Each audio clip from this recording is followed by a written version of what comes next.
Good afternoon, members. It's 4 o'clock, so we will make a start. Unusually, it's me first today. Item 1 is notification of the appointment of the Chair and Vice Chair of the Corporate Parenting Subcommittee for 2022-23. The subcommittee is advised that Councillor Anna Bradnam was appointed as Chair of the Corporate Parenting Subcommittee and Councillor Philippa Slatter as Vice Chair by the Children and Young People Committee on the 17th of May 2022. Thank you, Rashenda, and welcome anybody who's watching us online and members here in the hall at New Shire Hall. Thank you.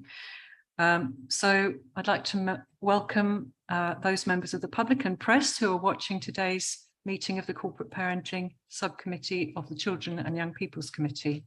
I hope that you find the discussion interesting. In due course, when he arrives, we're looking forward to being joined by Kevin Arrowsmith, who is the chair of the Cambridgeshire Foster Carers Association, who will join us as an observer at the table. And I'll introduce him at the time. So members, to help the flow of discussion, I'll allow members to speak more than once on each item if appropriate.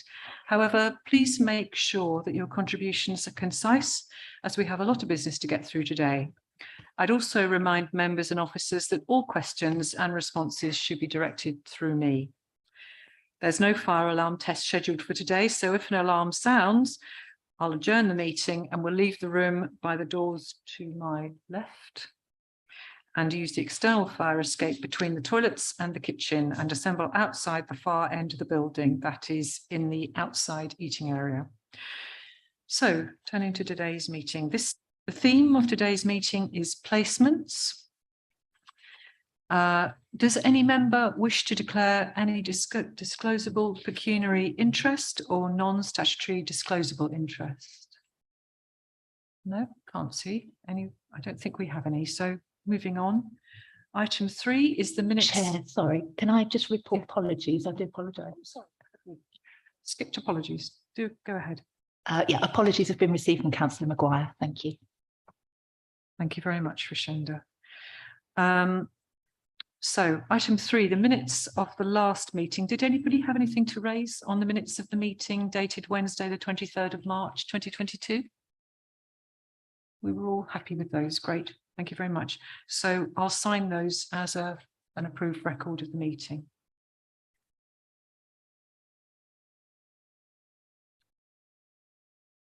So on that minutes, the last element is the action log. Are there any questions on the action log, or can we take that as noted? Everybody's happy with that? Okay.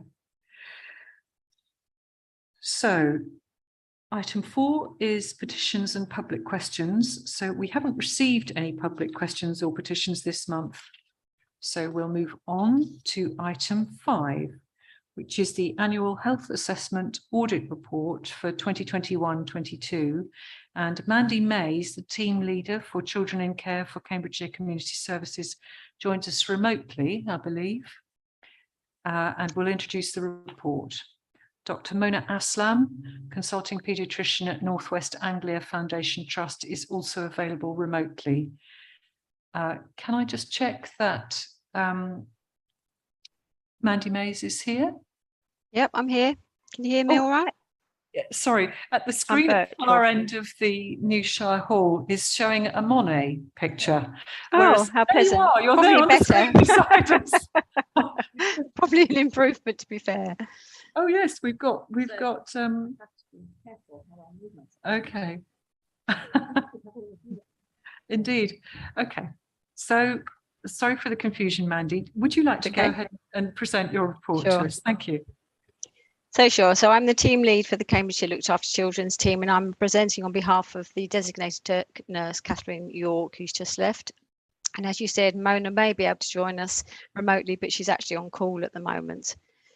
So I was going to, I believe you've received and read the Cambridgeshire Community Health Services Looked After Children's audit report about the initial and review health assessments and the updated SDQ pathway and leaflets. I think you've got all those documents. Yes, we've got those in our pack. Thank you.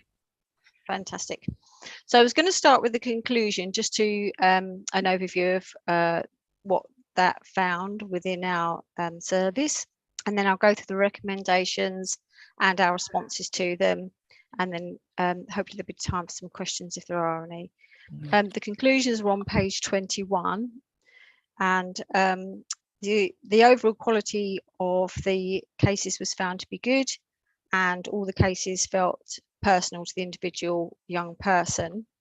And there were improvements in performance compared to our previous year's audit in regard to the number of review health assessments completed face-to-face, birth and family history available, and the completion of growth measurements. But has to be said that some of that period from last time was around our COVID restrictions. So that's a reason why those improvements were made.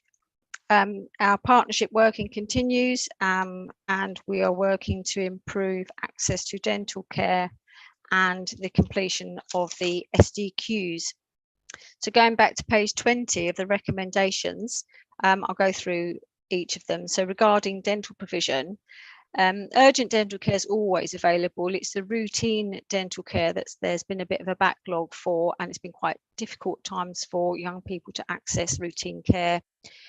Any individual cases are being escalated to the designated professionals for investigation. And the dental services have created a dental care access guide, which you can join, and it shows you all the practices that in your area. So if you can't access a dental practice that you would usually, they will show the ones nearby.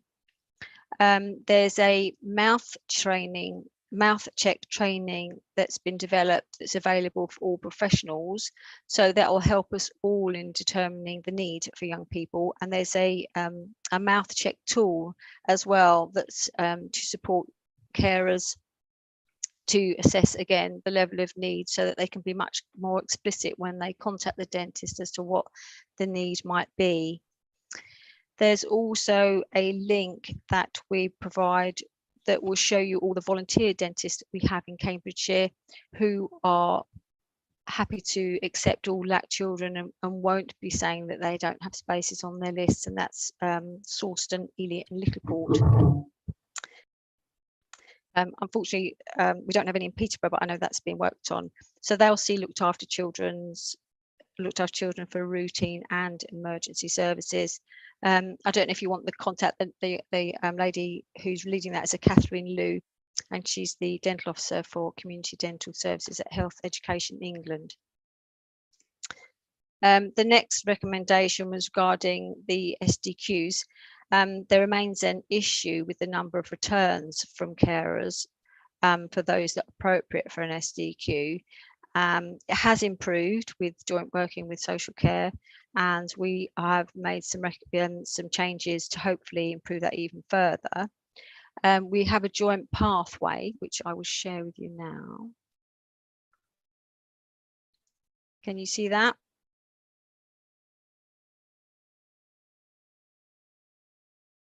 Are you able to see the? Not yet.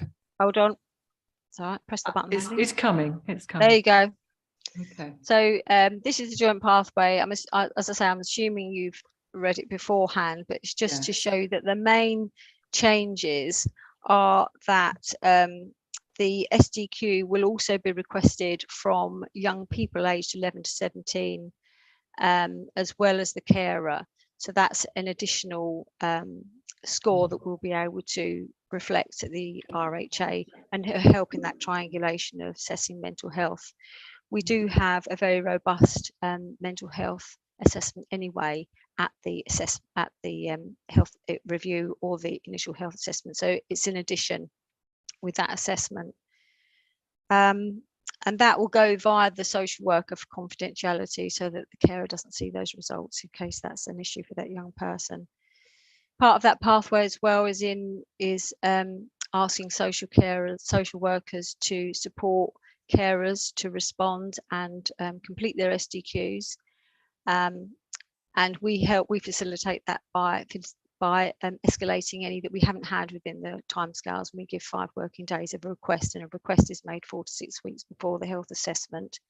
And the same will happen now with the young people's SDQ. If that's not received, again, we'll be raising that with the social worker to facilitate them so that they know where they are with supporting people to get them in.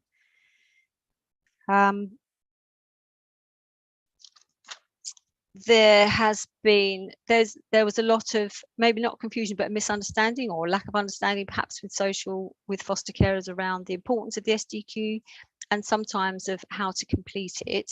So there has been a leaflet produced. This is 2 pages, so I don't think you can see it all at once, but it's got very it in our much pack, Mandy. The guide. We've got an sorry, we've got a you got it in portrait your and a packs, yeah. landscape version. Yeah, of you the have, guide. yeah. Yeah. Oh, perfect. So the leaflet was developed and is now sent with the request to support the care in their understanding of SDQ. We are also, I will stop sharing. Don't know if I can do that. Hold on a sec, you're sharing. Hold on. Stop share, there you go. We have also planned to attend all the foster care forums across the county to present the new pathway, the new leaflet, and have a conversation with foster carers about their importance and any difficulties that they might have. Because a lot of stuff's being done now electronically, it is an electronic version that we send that might cause problems with the young or the care or the young person. So we will be able to send a PDF via letter if they need it. But those are the sorts of things we'll be discussing and trying to iron out at the foster carer forums across the county. So hopefully that will help foster carers to complete them and get them back to us on time so they're available for their assessments, which would be really good. The other recommendation was that telephone consultations should be at a minimum, and that's something we've always striven to do, but obviously was a bit more difficult over the lockdown period. So most of our assessments are now done face-to-face, nearly all of our IHAs and most of our RHAs. And if they can't be, there's a clear rationale recorded on the health action plan to discuss why that wasn't the case and what other mode of contact that we used. So we have available to us either face-to-face video consultation, which works very well and is often preferred by young people because of the slight anonymity for them. Sometimes, especially our sort of older young people, struggle with a face-to-face consultation and would prefer something over video. The other recommendation is that we always have an appropriate interpreter, and this is sought in all circumstances where English is not the first language. And if we can't get an appropriate interpreter, then we will reschedule and wait until we can. So that pretty much sums up the recommendations that came out in the report. Was there any questions that you needed me to answer from that? Thank you very much, Mandy. Before we go on, we'll come to questions to you in a moment, but can I just welcome Kevin Arrowsmith, who's just arrived, Chair of the Cambridgeshire Foster Carers Association, who's joining us as an observer. And we welcome and encourage discussion of all the reports on the agenda today, although you don't have any voting rights, Kevin. So thank you very much. Okay, thank you. So welcome. So Mandy, yes, just a couple of things. I will ask a couple of questions first, if I may. I wanted to be clear, obviously in your new guidance about the Strengths and Difficulties questionnaire, do you think that's going to explain to the foster carers the importance of getting their STQ back in time? Do you think was it just a matter of understanding before they didn't realise it was important to get it back? I think there was a range of difficulties, if I'm honest. I think we do send quite a robust email message along with the leaflet, which really explains our timescales, explains why we need it for in place of the RHA, also explains what will happen if we don't get it back in those timescales, and that we will be requesting that social workers support them to send it back. So alongside the leaflet and alongside the training, there was quite a robust email that goes out with it. And if we're not emailing because a carer may not have email, that will go as a letter. So that is covered, we hope. The only thing I wondered was whether you might consider putting that phrase, it should be completed 4 to 6 weeks prior to the child's review health assessment, in bold. Oh, okay. You would really read that. Yeah. Just a thought.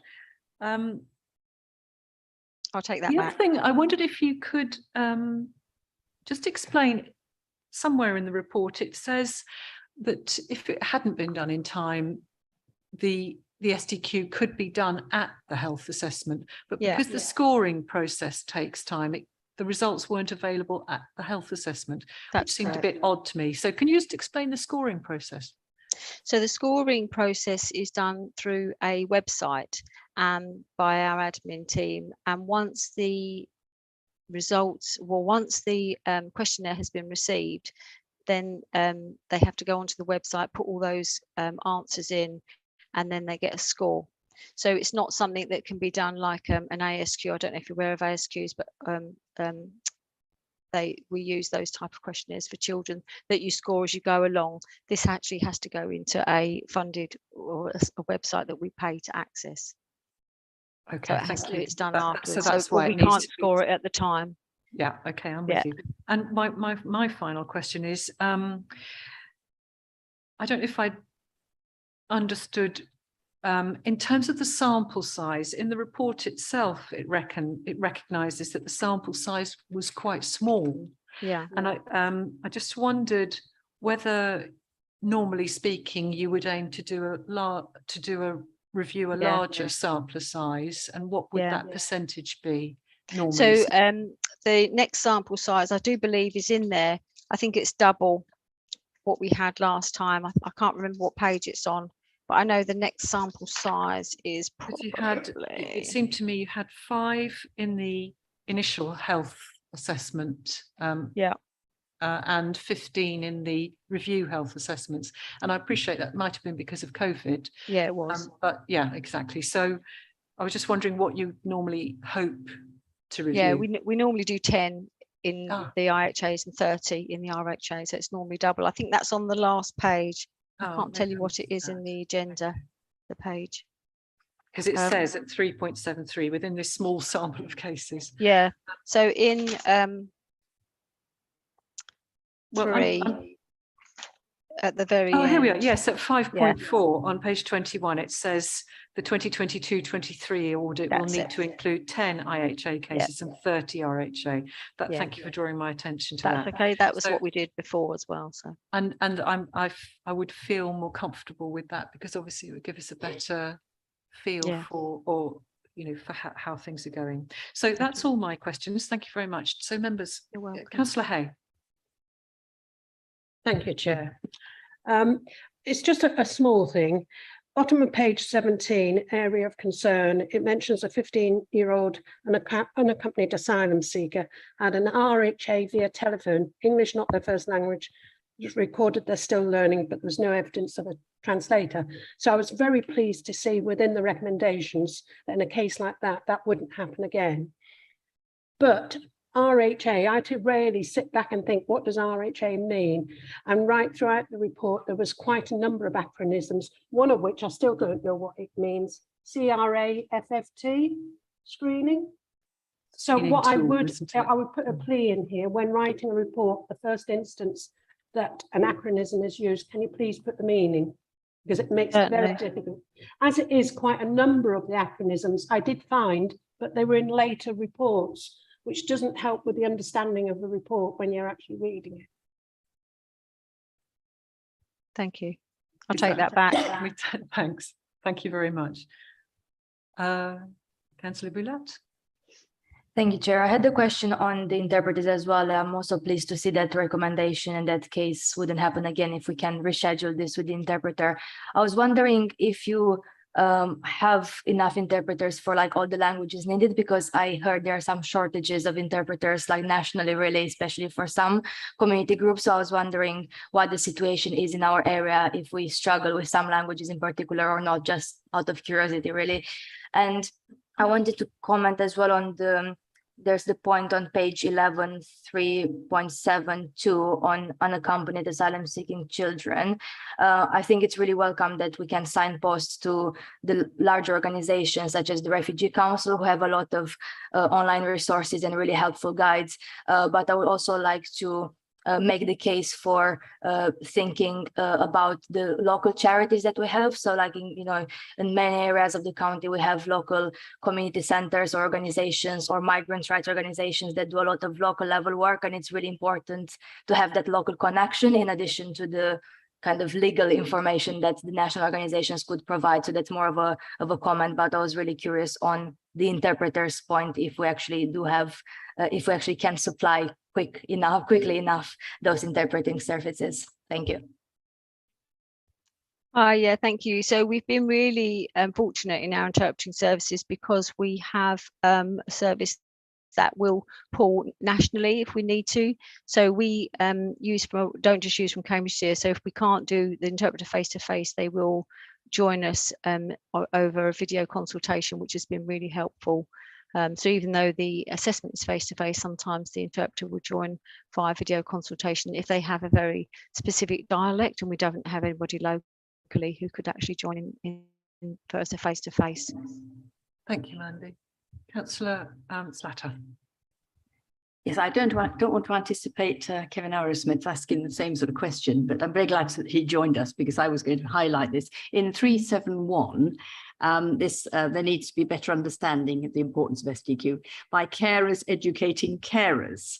Now, hopefully we are making full use of the Carers Association in this, and that this might be a good time to refresh the membership of the Carers Association.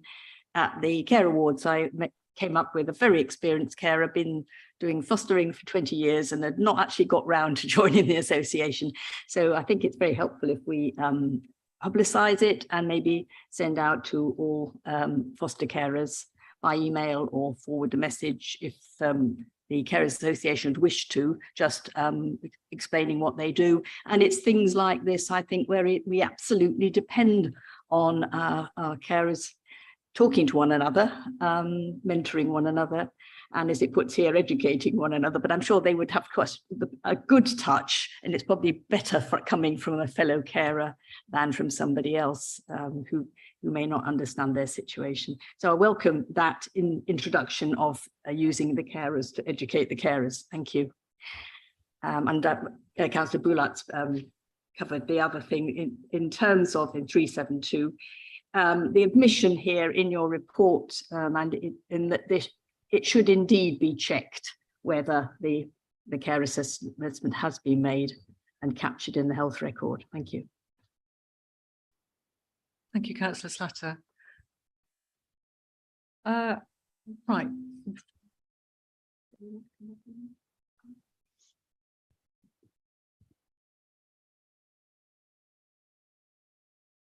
Thank you. Kevin, would you like to comment on that?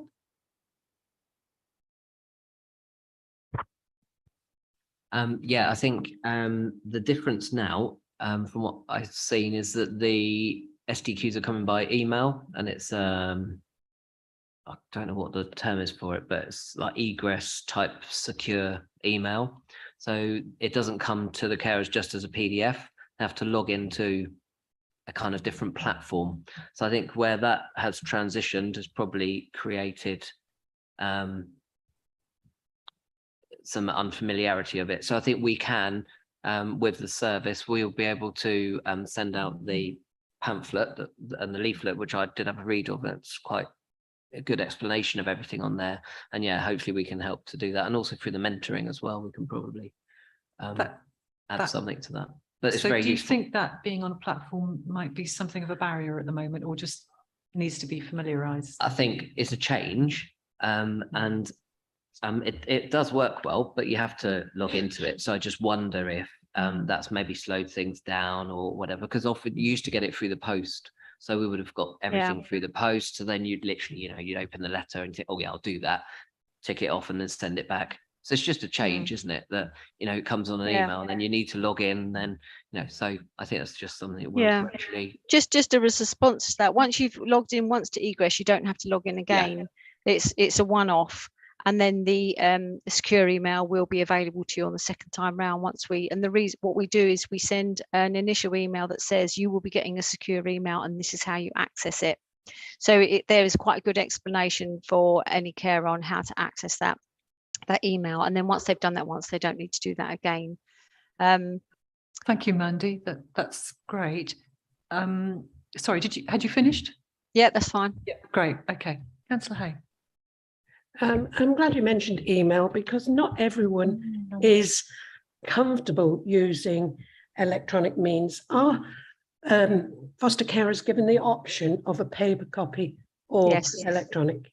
Yeah, they are. So what we do is part of that email as well.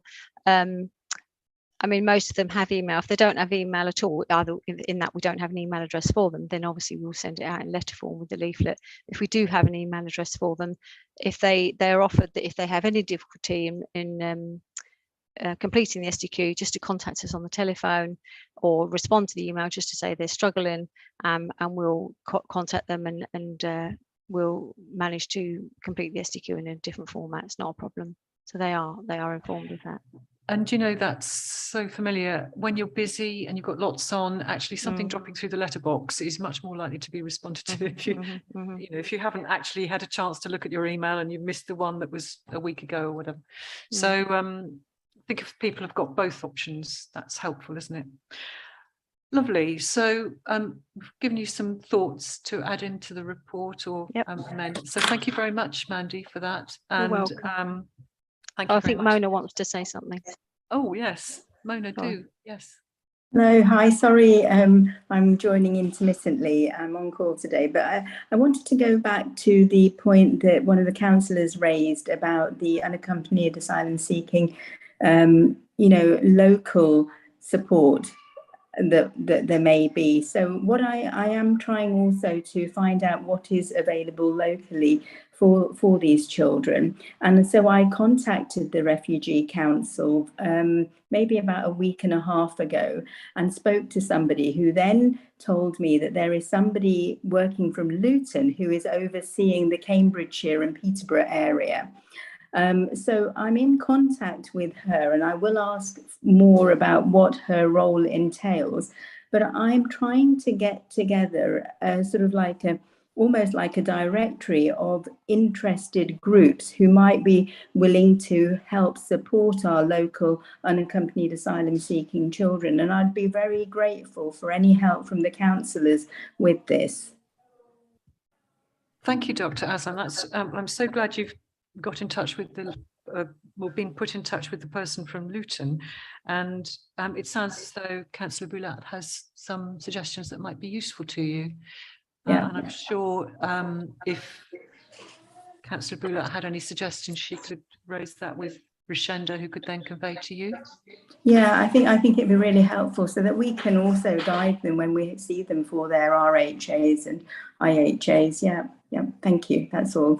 And I have to go, so I'm very sorry. And thank you, Mandy. I know how busy you are, Dr. Aslam. So thank you very much for attending while we considered that report. Thank you very much. Councillor Hay. Sorry, I just wanted to inform you what craft means, if anybody didn't know. It's car, relax, alone, forget, friends, trouble, which is keywords in a screening questionnaire to identify at-risk teen substance abusers. Thank you very much, Councillor. I don't think I'd ever have guessed it. Okay, so looking at the report recommendations, we've been asked on page 5 to note the content of the report and raise any queries with the lead officers, which I think we've done, haven't we, members? Okay, so moving on to item 6, which starts on page 31, the Independent Reviewing Officer Annual Report for 2021-22, and this comes to us from Ollie Grant. Hi, nice to see you, Ollie. It says we're joined remotely, but actually we've got you here in person, which is even better. Thank you. Yes, the one, yes, that one.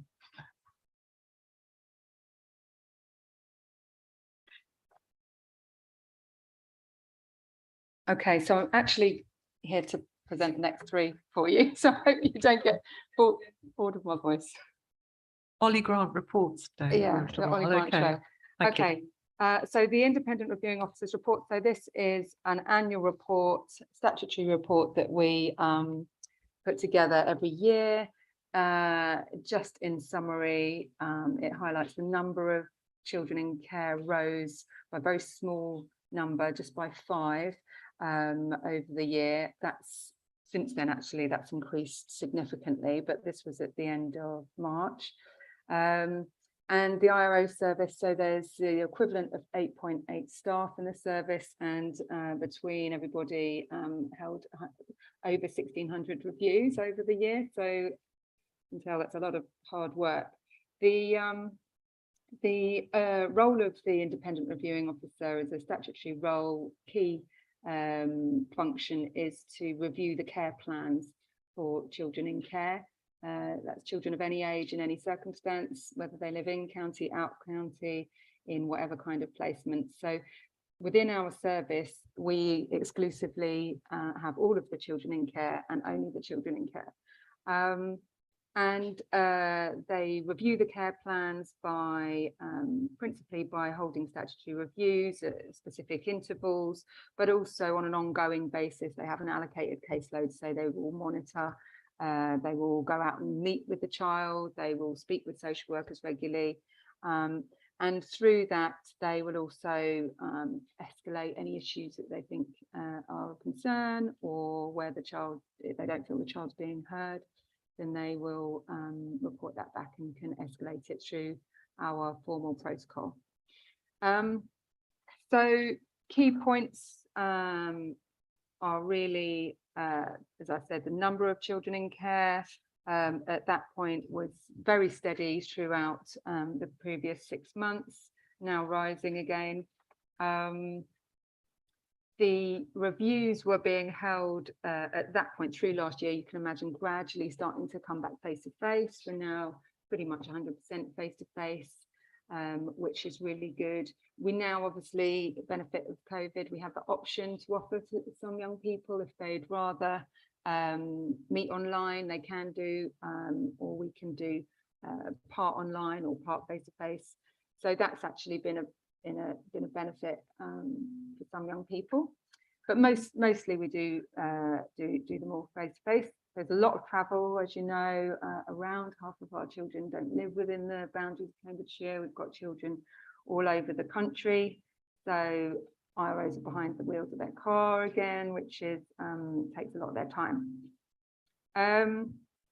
We also gather themes across the service. Obviously, we're privileged to be able to see this wider view of issues affecting our children. And we track, and I report back regularly on the permanence overview for our young people. The aim is for all of our children in care to be able to feel settled, stable, have a place that they can call their long-term home, wherever that might be, depending on their plan. And at the end of 21-22, so at the end of March, we had 51% of our children were in what we would call settled, stable, permanent placements. And then we had another 28% sort of working towards that, and their plans progressing as we'd hoped. There's always a portion of children, and it's around 1/5 of our children, where the IROs feel that more needs doing, and that's internally as well as external factors. So those are the ones that we do focus on, and IROs will really be tracking more heavily. I've put a little bit in the report about the escalations. So we had collectively 404 escalations over the year.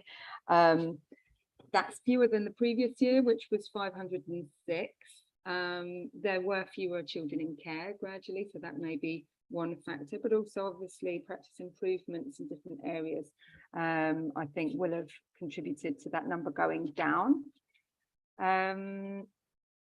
Then the types of issues that IROs do have to raise, I put a little bit of detail into the report about what those are. One of the key areas which always comes out is around the IROs being able to see the records being updated regularly, and the managers having regular oversight of the case management for children. But second to that, which is also a key area, is around drift or delay in permanence planning for children, as I've said. So that will be cause of concern for IROs where assessments may drift, so therefore children will be stuck in limbo, and that impacts on lots of things, including obviously their overall emotional well-being, where they don't know where they're going to be and they can't visualize that. Another area of work for my service is around looking at placement breakdowns, so which is obviously relevant for today's theme.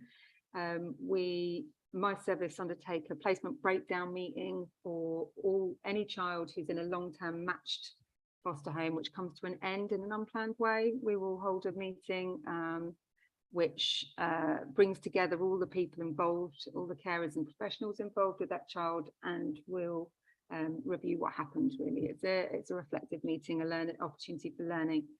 And interestingly, we had 25 unplanned endings over the last year, and the previous year, which was through COVID, was also 25, which was quite interesting.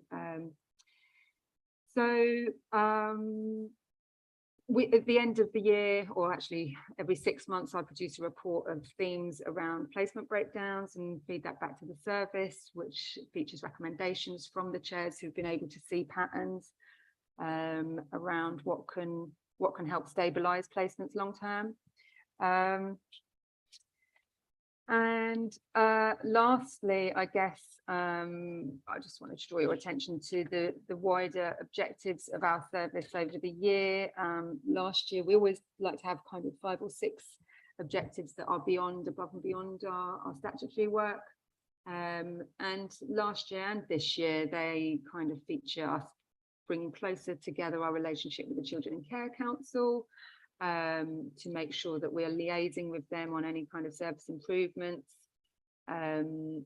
Things like the consultation forms that we have with children. So as well as meeting with them, IROs also like to offer them an opportunity to write down their views and wishes. And we're looking at that specifically this year to look at different methods for young people to consult with us. And we do review that periodically anyway, but certainly now post-COVID, we have all these digital options potentially for young people as well. We want to kind of bring that back. So those are some of the highlights, and I'm happy to take any questions. Thank you, Ollie. Thank you very much for your report. Very comprehensive, and it's good to have some diagrammatic representations of the data, which is really useful. I just to let you know, on your contents page, under item 9 and 10, I think you just need to update the dates. I think they refer to the previous year's dates. So it's a review of 21-22 and looking forward to 22-23, isn't it? Yes, it is. And interestingly, on the version I have, it does say that. So apologies, you might have had a previous version that wasn't quite ready. So many apologies for that. I was doing interesting mental gymnastics trying to work out which year we were talking about. But you've said that since, I'm just going to pick up on something that's not in the report, but we said at March 2022 we had 597 children in care, but we've had a significant rise since then. Can you tell us what the numbers are now? Yes, as at the end of last month there was 614. Right. So if we look at the graph, and is last month July? Yeah. 614. Gosh, so that has gone up. The graph would show us that that's a significant rise after a long plateau period. Yeah. I just wondered whether you have any thoughts about why that might be, but I know that's not really your remit in this report, but I just wondered whether we have an explanation for that. Well, not scientifically, but yes, I do start to see some patterns in that at the moment, and it does reflect some large sibling groups. Okay. So you know, what's that? 17 more children than there were at the end of March, and if there's some large sibling groups, and obviously that does make a big impact. But that's something we're going to be tracking very closely because it is rising quite quickly. Yes. Okay. Thank you very much. That's really helpful. Okay. So just some other quick things. Right. On the pie chart, where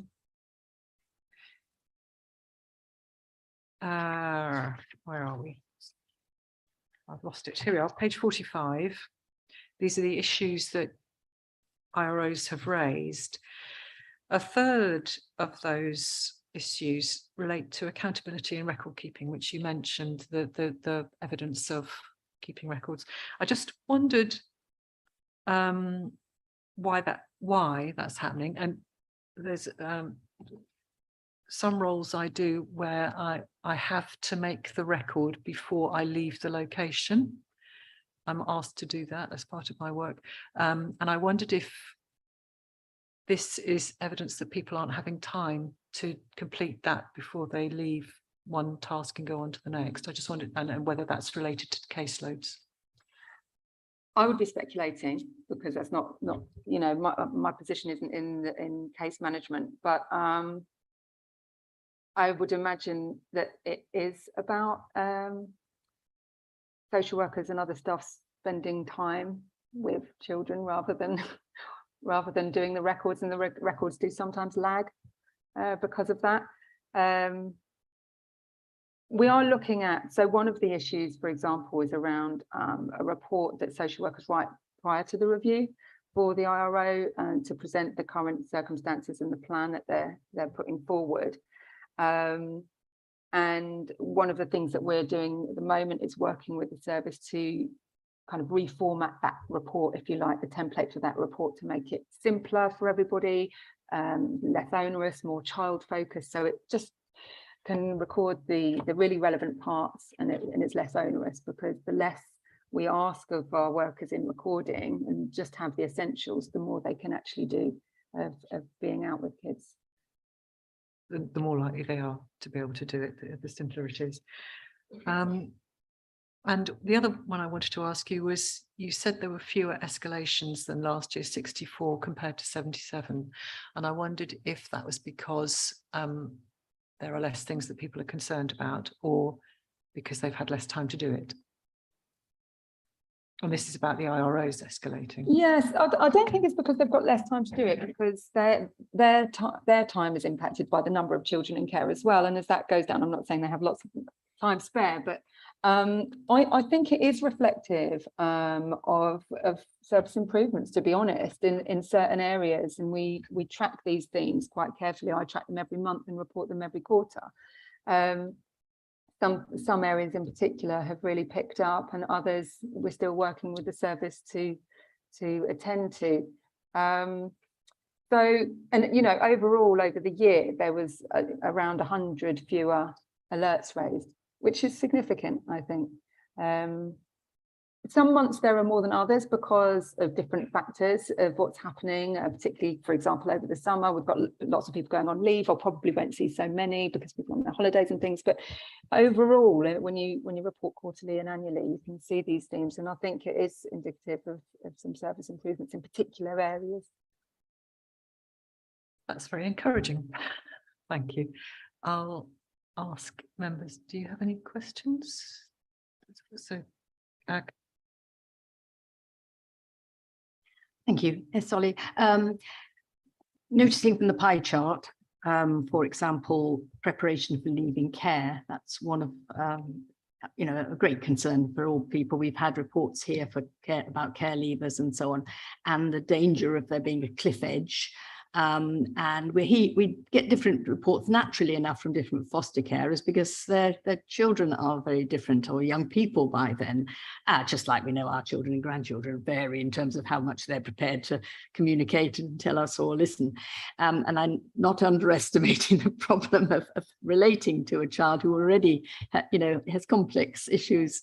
But I do hope we are not letting anybody walk over a cliff on this one. The phrase, that was what I mean by the phrase, because I know that the regulations mean that it's hard to justify doing, giving help at that stage because we're not required to.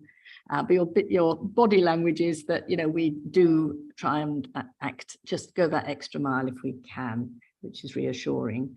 The other thing is, I would love to see these sort of things, the foster carers and their charges mapped. Now, as you know, you can get very easy to use postcode mapping tools now. The person who invented my Cambridgeshire maps is still living in the area, for example. And without there being any confidentiality issues, we could then see what it means about an out-of-county placement, because we know one of our really good foster carers lives just over the border in Suffolk. So that's not a matter for concern, but we also know that they may be in Scotland. So it would be helpful to be able to see where our foster carers live, and for them to indicate which are ours and which are agency. And even in some cases, what sort of placements they can accept, because obviously there are very different specialisms within our foster carers. And it would be very helpful, I think, for counsellors to be able to see whether these are, whether we got where the shortages may be, and whether that actually explains some of the longer journeys that your review officers have to do, which I'm sure is not a good way of spending your time and talents at all. So again, maybe this helps us with recruitment and retention. So if you think that would be possible, that's maybe something we could pursue, or maybe I'm the only one who likes maps rather than pie charts. My feeling is that possibly that might be a great idea, but I don't think it's Ollie's remit to consider that. That's for the service to consider, but I'm sure those thoughts will be taken. Rashenda will make a note, and I'm sure we can take those to the right people. And yes, I think we all recognise that it would be easier for our staff and our social workers to visit our children in care if they weren't so far away. Thank you. So, Ollie, did you want to respond to that at all? No, you responded for me. Thanks. Thank you. Councillor Hay. Yeah, I'm looking at 3.6, the observations of the IROs and 404 escalations and the types of issues raised by IROs. Now, presumably when these issues are raised, particularly ones like the accountability and record keeping, is there any training that is provided to ensure that any problems around these issues are addressed so that the situation improves? And do you compare with previous years to see if there's been an improvement? So in terms of training, I mean, there are some, but from our perspective, as I said, for example, with the reports that are coming to reviews prior to the reviews from social workers, that's where we in SQA, so from Safeguarding Quality Assurance, we try to work in partnership with the service to see if there's any workshops that we can deliver that would support staff or anything else. So in that circumstance, as I say, we've worked together to tweak the report itself, the template. So we do work on things like that. And then over, as I said, so every year I will look at the themes and see where the improvements are. And for that area, I mean, it is a difficulty sometimes to get those reports, but it's not, arguably it's not life-changing for that young person, whether that's in or not, but it's something that's needed for the records. And IROs feel really strongly about records being accurate as they should be, because obviously it reflects the child's story and the child's journey. We write our reports to the child, even if it's a baby, it's not reading it right now. everything is written so that with the assumption that the child may want to reflect back. So and that includes, as I say, the reports that come to the review. They're a summary of the child's circumstances from the social work perspective. It's really important they're on there. So in answer to your question, we do try and support the service with that and try and look at workshops that we can put on and things like that. Thank you very much. So, Councillor Boulat? Okay, right. Thank you very much. Okay, so thank you very much, Ollie. Always useful, and thank you very much for your responses to our questions. So the recommendations are on page 31, which is to note and raise any questions with the lead officer. So I think we've done that. Thank you very much. Moving on to item 7, which is looking at our Siblings Forever project from 2021 to 2022. Ollie, you're introducing this report as well. Thank you. Yes, I am. So I'm the manager of the Sibling Forever project. This is a very brief report just to give you a bit of insight into the project and how it has worked over the last year. It's a project that's been run since 2013, where we bring together brothers and sisters who have been split through coming into care. So not all members of the sibling group might be in care, some may be with family or elsewhere. And we try to bring together 2 or 3 sibling groups for residential weekends at Grafham Water, our local centre. And we try to put on 2 or 3 trips per year so that we can give lots of children an opportunity to come. And we've been able to do 2 last year. 19 children altogether, and this just gives an overview of what we do and of the impact, really. After each weekend, I will gather feedback from the children and from their carers, and it's we have some difficult times at the weekends. They're quite intense. The children who come often haven't spent that much time together since perhaps coming into care, and so they have to navigate that themselves and the issues that arise for them. But we feel that's a really important opportunity for them to be able to do that openly, with our support, and the supervision is there, although it's sometimes quite loose, specifically to give them that time and the privacy.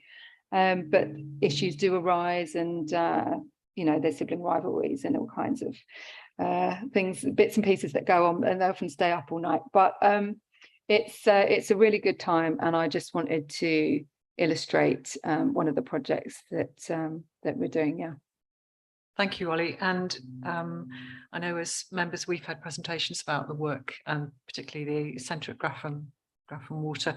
And it just seems such a great and really important opportunity for these youngsters to get together again. And indeed, at the Children in Care celebration at the last week, I encountered a volunteer who'd taken part in that. And one of the things that they raised was, and it's voiced or written in your report on our page 60, where it might not be the same person, it might have been somebody else saying this, but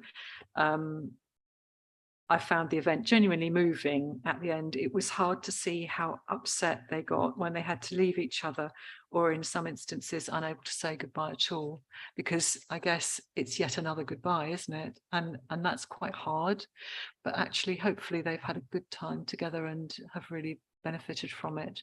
So Councillor Snatter, did you want to? Closely related to what you've just said, I didn't manage to talk to any of the volunteers, but I'm sure we'd all want to express our considerable thanks to volunteers who've made these trips possible, because obviously they do depend on volunteers, and I want to say thank you on in my behalf anyway. And if, as Councillor Bradnam says, it's not an easy thing for them, all the more thanks are due to them. Thank you. If you can pass that on, or Thank somebody you. could. Absolutely, I'm sure we'd all express our thanks. Councillor Boulat, or did you want to make? Thank you, Chair. Just briefly, yeah, it was really nice to read such a positive project and such positive feedback and outcomes from this. I was wondering in terms of funding, because it does say the project is funded for 22-23. So is this funded, does it have to be approved kind of every year? In that sense, just a clarification question. Thank you. Yes. We Yes, it approve does. funding, don't we? Or we consider funding each year for it. Yes, yeah. The other issue just is around the volunteers. It's quite difficult sometimes to recruit volunteers because it is quite a time commitment, obviously. So it's quite a challenge, yeah. I just wanted to add, really, I think it's a real celebration. This is a really positive thing for Cambridgeshire. I mean, other local authorities do various versions, but I think our version is a really good model, and we shouldn't underplay that. We should really celebrate it. The issue about volunteers is one, because these actual volunteers are our staff, aren't they? And again, it's a real thank you to those staff that give their own time to do this in addition to their day job. And I think that's why Ollie was saying that it's really difficult, because this is extra. This is people going extra above and beyond in the interest of our children in care, which I think, again, is a celebration, and similarly a real asset to us as a county council that we've got those dedicated staff. So I just wanted to thank people for that, really. Thank you very much, Ricky. This is Ricky Cooper. And so I'd like it to be minuted and conveyed back to all our staff that we really very much appreciate the help that they give to enable those weekends to go ahead. And we'd like to say our formal thank you to them. Thank you very much indeed. So the recommendation for that is to note and raise any questions, which again, I think we've done. So moving on to item 8, and thank you very much, Ollie, for your reports. I think that's the last one of yours, isn't it? Okay, so item 8 is the participation team safeguarding and quality assurance, and it's looking at the we're looking at the participation report. So, oh, you're introducing this report. Thank you. Sorry, Ollie, I do getting tangled up. This is the last one. And it's lovely to have you here for it. So, far away. Okay, thank you. Yeah, so I'm presenting this report because I'm also the service manager of participation, which is probably not clear on here. So Shalina is our team manager. So I'm kind of presenting on her behalf, really. So this report, as you can see, very briefly summarises some of the key projects and other work streams that we've been involved with the Children in Care Council over the last year. So a couple of highlights. They have been, so they meet on a monthly basis and look at what work streams they've got, what they're interested in, and they invite specific guests to come from across the workforce and across the partner agencies to look at how they can develop their own services so that they are always looking to amplify the voices of young people and the views of young people. So they launched this year, for example, 2 videos from an animation project that they put together with some professional digital animators, one for their ideal foster carer and another for their ideal workers, which included social workers and independent reviewing officers. They've been launched, they're on YouTube, fantastic videos, so they're very proud of those. And they will be used in training and any other kind of promotional material that we have as an organisation. One of the other key projects that they've been working on for quite a long time is the performance project, which is at 1.5, which was bringing together probably around 8 young people aged, I think it was 14 to 16, maybe 14 to 17, who have any kind of performance skill. And the care leavers from the Care Leavers Forum, they organised the project and mentored the young people till they got to a point where they were able to perform at the Junction 2 in Cambridge, which was fantastic. Really lovely event. and we had piano, we had rapping, we had a kind of sketch. So that was a big deal, not only for the young people performing, but also for those building their skills, and all of them building their confidence and being able to receive feedback. So that it was the culmination of quite a long-standing project.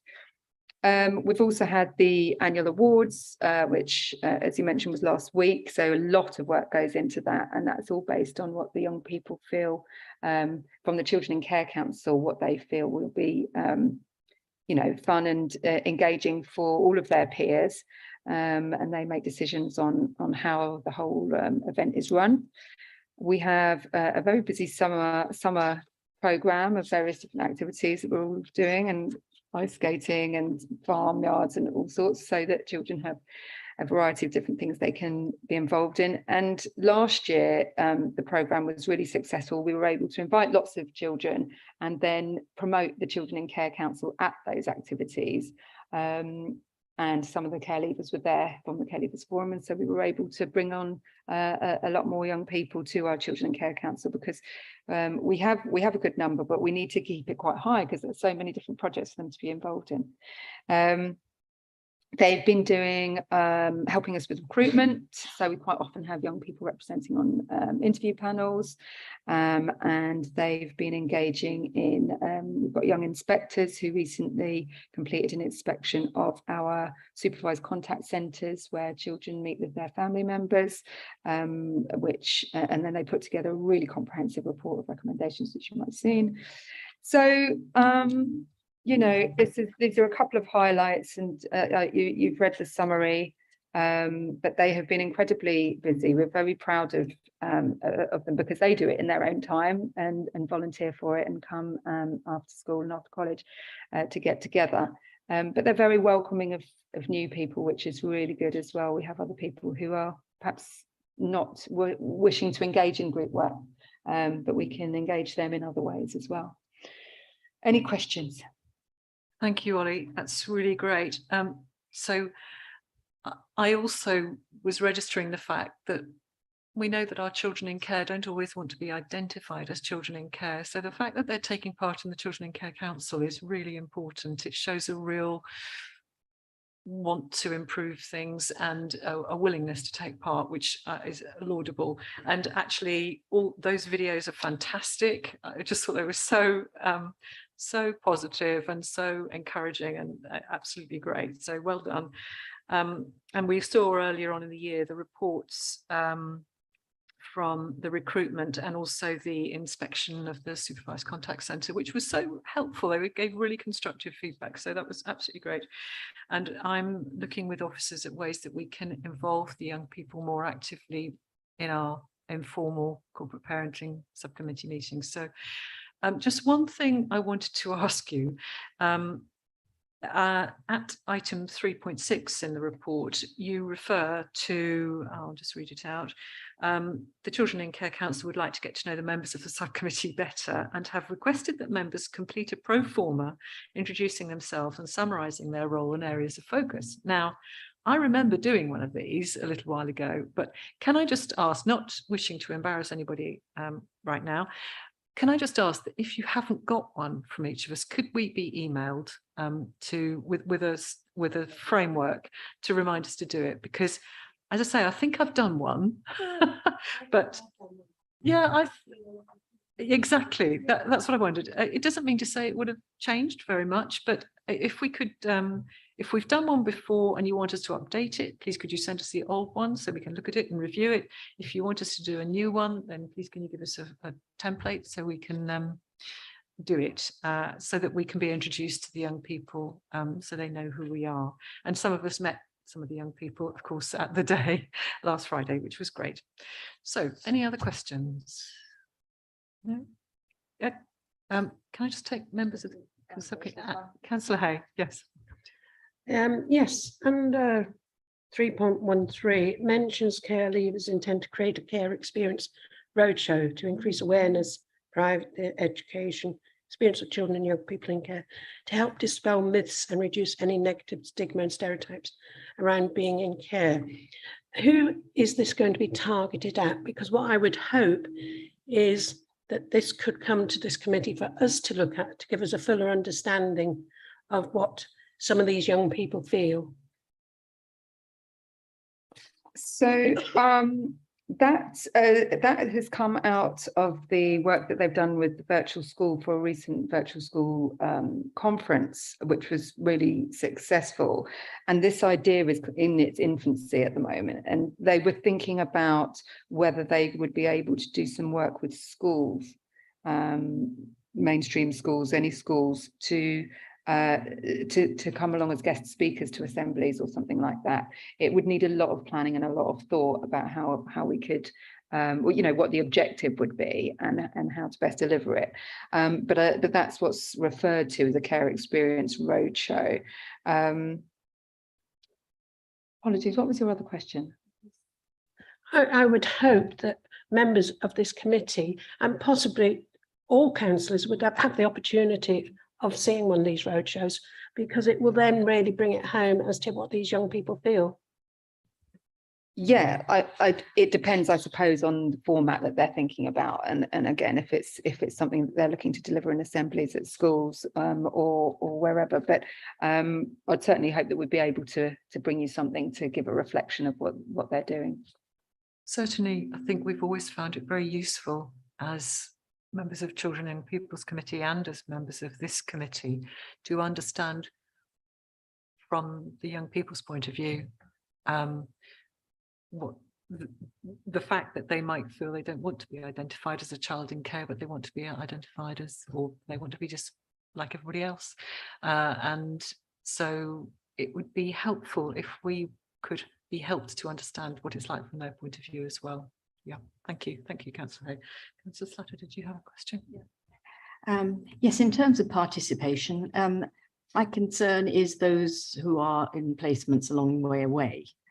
Now, it's conceivable that there may be participation in the area where their foster carer lives. I don't know whether that's the case and whether links are made. If there is, other counties have a system, which I hope all counties do. So that they could be going along to something like our Hinchinbrook event. In an ideal world, I suspect it's really, really difficult to organise. And so some of these things being online is clearly a good idea. Do you have any idea of whether those who are further away still participate? And well, I'm not expecting you to know any answer to the question, you know, how would we get it better? But I am very aware from what you said, if I could just check what the proportion was, you said about half are out of county. That might not be very far away. So I'm back to this business of understanding, you know, where are our children? Where are the foster carers looking after our children? And close to that is the issue of, well, we have our in-house foster carers. We know where they live, and we hope that they are able to get a reasonable relationship, not just with the schools, but perhaps with the things like drama or music or art in their area, because often they have their own birth children who are already networked in. And clearly, if our children can join in on those sort of things locally, especially with the help of district councils who are often aware of what's on offer. I mean, my grandson was doing a wonderful thing at the junction. He had a great buzz out of it, maybe a very similar setup. It would have been great if they were in the same performance. Maybe they were, but we won't know. But just to have that experience of just being young people with other young people is great. Thank you. So, Ollie, do you want to come back on that? Well, firstly, just in response to that and engaging in different activities, I'm quite confident that foster carers do generally link children into what's happening locally, and that's one of the key parts of the review that the IRO will do, is to ask about hobbies, interests, really try and progress those, and, you know, challenge young people and see what's local so that they can engage as a member of, you know, any local group. Just in response to the children who live out of county, 10% of our children live in Peterborough, and they many of those are older young people, unaccompanied asylum seekers, for which there's quite a lot of provision there for them, and others indeed do live around the country. Most are not very, very far away, but there are a few that are very, very far away.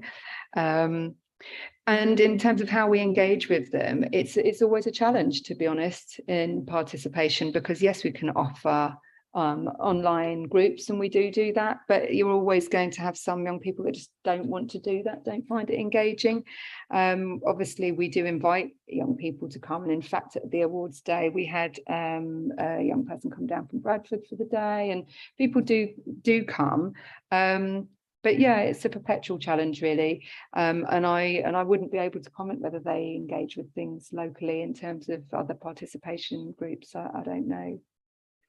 Thank you very much, Ollie. Councillor Burnett. Thank you, Chair. Just want to say well done on the awards event. It was my first time attending as a councillor last weekend. It was really a really positive event, and just getting to hear directly from foster carers and the other officers, and of course some of the children there, was a really good event. I don't think the new councillors on this committee actually received the pro form. I'm not sure if Councillor Slatter has. Just want to point that out, because I'll be really keen to do that. And I just want to say I thought the videos are really excellent, and like the animation was so well done. So I was wondering if those were shared with the councils, especially the councils where the out of council placements are, because it would be good for those local authorities to perhaps, unless they have their own resources, to share them as well, especially if we have children in those councils out of county placements. Thank you. Thank you, Councillor Bullock. What a very good idea. Do you think we might be able to do that, Ollie? To share the videos? Yeah. The videos are available on YouTube, so it's about making sure that all young people and their carers have access to those, so that they can use them wherever. And we'd be advising our children who are out of county about them as well as anybody else. And you know, because they're available digitally everywhere for everyone, then they can access them as easily as anybody else. Yeah. Okay, yes, that's great. That's super. Thank you. Kevin. Yeah, I just wanted to say the videos I was at the virtual school thing. They're very good, and so the audience at the virtual school conference was quite broad. So it had you know, there was teachers, designated teachers, social workers, you know, a lot of people across the board, and I think they're really powerful. And the good thing with the virtual school kind of heading that as well, as you just said about sharing with others, the virtual school working with all of Cambridgeshire's looked after children. So actually that hopefully will become quite automatic. So I just wanted, I thought they were very good. Thank you. Yes, absolutely. And were we in the format of having the regular seminars we used to have, I would recommend them being shown there, but failing that, are we sharing these with all members? Because all members are corporate parents. So can we make sure that all members are sent with links to these videos, because they're so good? I think it would be a shame not to. Absolutely. I mean, they're there to be shared far and wide. So if there's other people that they need to be directed towards them, I'm more than happy to do that. And if you give me the names. That would be great. Super. So I think we've noted, commented on, given you some suggestions. Thank you very much indeed, Ollie, for all the reports you've presented today. Thank you very much indeed. Thank you. Lovely. Okay, so moving on to item 9, we've got the report from Cambridgeshire from Cambridgeshire Fostering Service and the Cambridgeshire Foster Carer Association. So Despina Kaura, the Fostering Support and Supervision Service Manager, will briefly introduce the report, and then I'll ask Kevin Arrowsmith, the Chair of the Cambridgeshire Foster Carers Association, for his comments before I open the report to other members. Do you want to come around so that you're near a microphone, Des?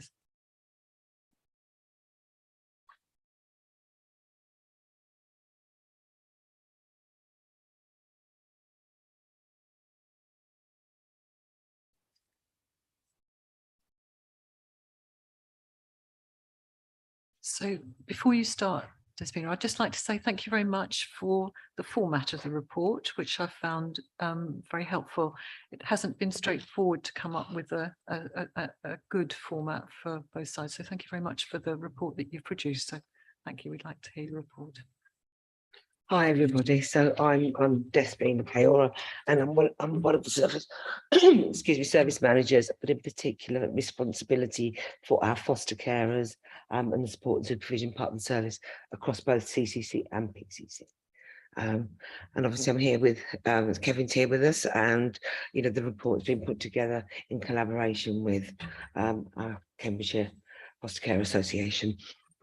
Obviously you've had sight of the report and hopefully been able to kind of note it and see what we've raised, and obviously won't go through it point by point, but I think we've summarised some of our activity, and we've also raised some issues that we know from our regular meetings with our carers across the board we are dealing with, addressing, we are talking about, and hopefully across the service looking at how we can resolve.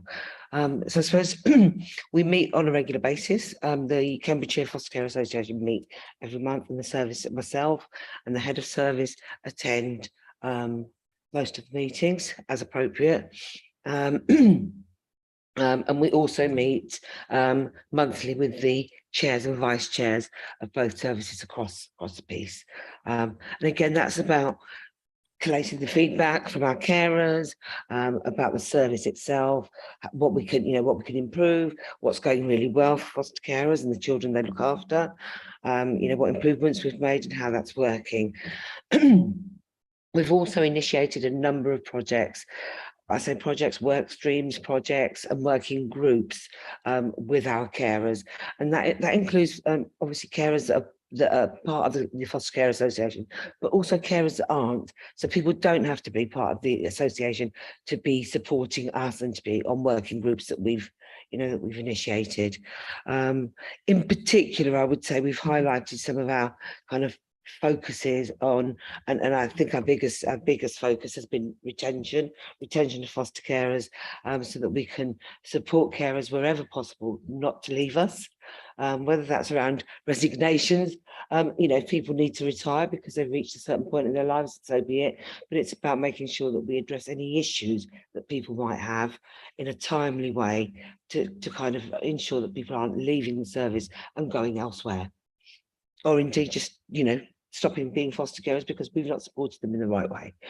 So the retention group in particular is a group of foster carers and a range of staff from across the service that come together on a monthly basis and look at specific issues for carers. One of them being financial processes, and that might be about, are there any glitches in our system that aren't supporting certain things, certain processes. It might be around feelings of isolation for carers if they haven't yet developed a network within our foster care communities. Allegations and complaints, that's a huge one for a lot of our carers. If there is an allegation or a complaint, it can feel really isolating. People can begin to feel really vulnerable if they haven't got support. So for us, it's about making sure that that's an area where we support.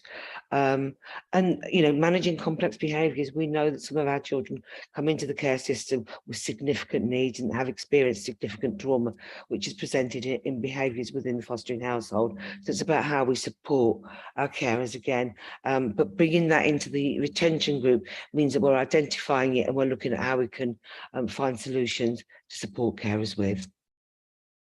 In particular, I think I think we've seen the success of fostering recruitment ambassadors, which don't sit under my bit of the service. They sit with Anita's part of the service, but that's about foster carers who've come working with us to support us to recruit more carers, who support us with our information evenings, who support us with a number of initiatives, if you like, when we're sort of out there campaigning to increase our foster care cohort. Seeing the success of that means that we're able to kind of look at how we can work with the retention. We've also, although we've had a mentoring scheme for a very long time, we're focusing more on it. We're targeting kind of certain areas of the mentoring and identifying where we can train foster carers, existing foster carers who are experienced, to kind of further develop how they support other carers. So in particular, the carer mentoring scheme around, or mentors who will support somebody who is undergoing an investigation.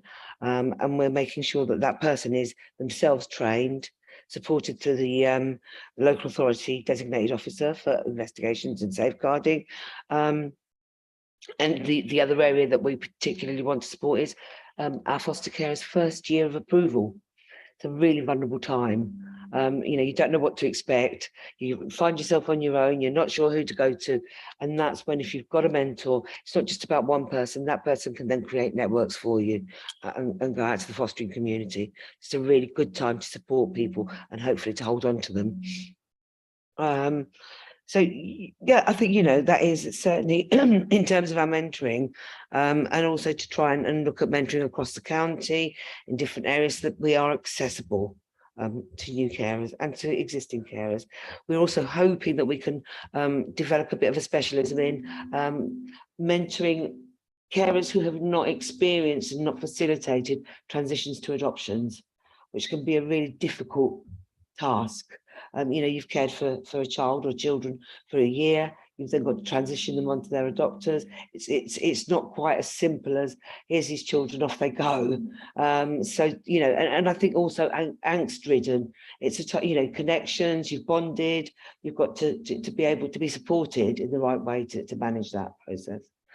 So we've identified a number of issues, I suppose, that have come from our monthly meetings and from our carers who have kind of raised you know, different issues that they're experiencing, and in particular I would say we've talked about transport, which can be a difficult area, and that's around transport to school, transport to contact. It's around whether we've got whether foster carers are facilitating the transport themselves, which is what we'd hope and expect, but sometimes that just cannot be. Foster carers sometimes have 4 non-related children in their home. That means they can't get children to school themselves, and it's got to be through. And we know that sometimes transport can be a bit hit and miss, and that we've got to do, you know, try and bring that together a little bit. There is work going on across both Peterborough and Cambridgeshire to develop our transport system, to create a portal that will support carers to have some influence on how that is managed. Carers would like more autonomy in that area, in terms of under their delegated authority, to be able to make some changes around transport, or to inform transport of changes, so that we don't get, you know, 2 taxis turning up or no taxis turning up, that kind of thing. I'm not sure, Kevin, if you've got kind of any views on. So do you want to complete your report? Absolutely. Absolutely. So yeah, I think the other thing was passports. I think nationally passports are an issue, so it's not a, you know, a specific children in care issue, but of course if you add to that the issues around children coming into care without the documents that they might need for us to be able to apply for passports in a timely way, and often I suppose changes in staffing across the system might mean that somebody started a process but they haven't quite finished it. Somebody else comes in, and that can then bring delay. We are looking at that. Our colleagues in the Children in Care Service, and in particular, head of service in that area, are looking at developing the process, which may and hopefully will again include foster carers in some capacity or other, to be able to support that process to develop.